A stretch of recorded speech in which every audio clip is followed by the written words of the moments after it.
আসসালামু আলাইকুম।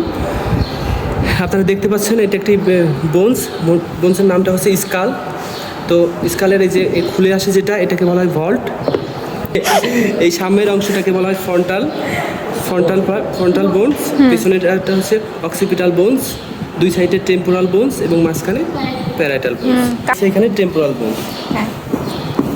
এই সামনে যেটা দেখতে পাচ্ছি এটা হচ্ছে ফ্রন্টাল বোনসের অংশ।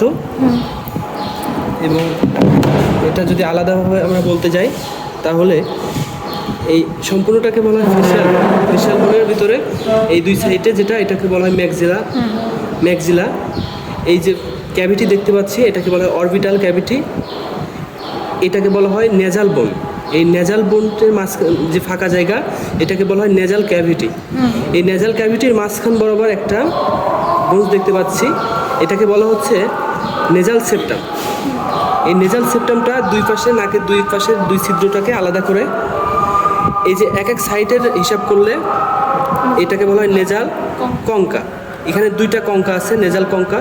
এই কঙ্কা মাঝখানে আলাদা আলাদা ফাঁকা জায়গা আছে, এই ফাঁকা জায়গাকে বলা হয় মিয়েটাস, নেজাল মিয়েটাস। তাহলে আবার বলি, সম্পূর্ণটাকে বলা হয় নেজাল বোন, মাঝখানে ফাঁকা জায়গাকে নেজাল ক্যাভিটি বলে। এই সোজাসুজি মাঝখান বরাবর যে বোনসটা আছে নেজাল সেপ্টাম, এর এই এক সাইডের যে উঁচু জায়গাগুলো এটাকে বলা হয় নেজাল কঙ্কা। এই দুইটা কঙ্কার মাঝখানে যে ফাঁকা জায়গা এটাকে বলা হয় নেজাল মিয়েটাস, ঠিক আছে? আর এটাতে বলা হয় তিত বা দাঁত। আর আমাদের যেটা জানতে হবে, এটা তো যেহেতু ভোল্ট, এটা স্কাল, তো এই ভোল্টে মাথার উপরে যে ভোল্টের যে উপরে চামড়া থাকে যেখান থেকে চুল বের হয়, এটাকে বলা হয় স্কাল্প, ঠিক আছে? এটা মনে রাখতে হবে। আর এখানে আমার ভিডিও করা লাগবে না, এখানে ভিডিও করা।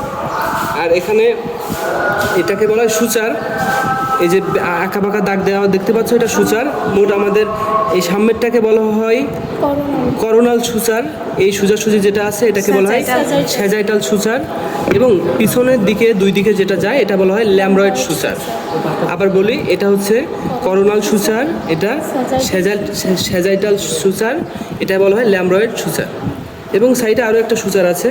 তো আমাদের মোটামুটি তিনটা সূচার বললে হবে। তো এই ভল্টের কাজটা শেষ। আমরা ভল্ট খোলার পরে যে মাঝখানে ফাঁকা জায়গাটা দেখতে পাচ্ছি এটাকে বলা হচ্ছে ক্রেনিয়াল ক্যাভিটি। দেখেন, এটা সম্পূর্ণ বলা হয় ক্রেনিয়াল ক্যাভিটি। তো এই ক্রেনিয়াল ক্যাভিটিকে তিনটা ফোসাতে ভাগ করা হয়। এই সামনের পার্টটাকে বলা হয় অ্যান্টেরিয়র ক্রেনিয়াল ফোসা। এই মিডিয়ালের যেটা দেখতে পাচ্ছি দুই সাইডে মিডিল, এটাকে বলা হয় মিডিল ক্রেনিয়াল ফোসা। এবং পেছনে যেটা, এটা হচ্ছে পোস্টেরিয়র ক্রেনিয়াল ফোসা, ঠিক আছে? আবার বলি, তিনটা ফোসা আছে, অ্যান্টেরিয়র, মিডিল এবং পোস্টেরিয়র ক্রেনিয়াল ফোসা বলবো আমরা। এই যে একটা ছিদ্র দেখা যাচ্ছে, এই পিছন দিকেও দেখা যাবে, সামনের দিকেও দেখা যাবে, এটাকে বলা হয় ফোরামেন ম্যাগনাম। এখান দিয়ে অনেক কিছু, অনেক কিছু যায় আসে, এটা আমাদের আলাদা না। এটা স্যার বলছিল স্পাইনাল কর্ড, আর স্পাইনাল কর্ডের কাভারিং যায় এবং আরও কিছু নার্ভ যায়, আর কিছু ভেন যায়, এইটা মেন। আর স্পাইনাল কর্ডের এগুলো আমাদের বই থেকে পড়ে নিতে হবে, কি কি যায় এবং কি কি বের হয়, এটা পড়ে নিতে হবে। তো এর মধ্যে থেকে আর যেটা পড়তে হবে সেটা হচ্ছে এই যে প্রজাপতির মতন যে পার্টটুক দেখতে পাচ্ছি আমরা, দেখা যায় এই যে প্রজাপতির ডানা, এই পাশে একটা ডানা, এই পাশে একটা ডানা, এই দুইটা ডানাকে আমরা বলা হয় স্পেনয়েড। এই স্পেনয়েডের মধ্যে আমাদের দুইটা জিনিস মনে রাখতে হবে। এখানে উইংস থাকে, উইংসের ভিতরে এটা গ্রেটার উইংস, এটা লেজার উইং। হ্যাঁ, এই যে লেজার উইং, এটা হচ্ছে গ্রেটার উইংস, ঠিক আছে?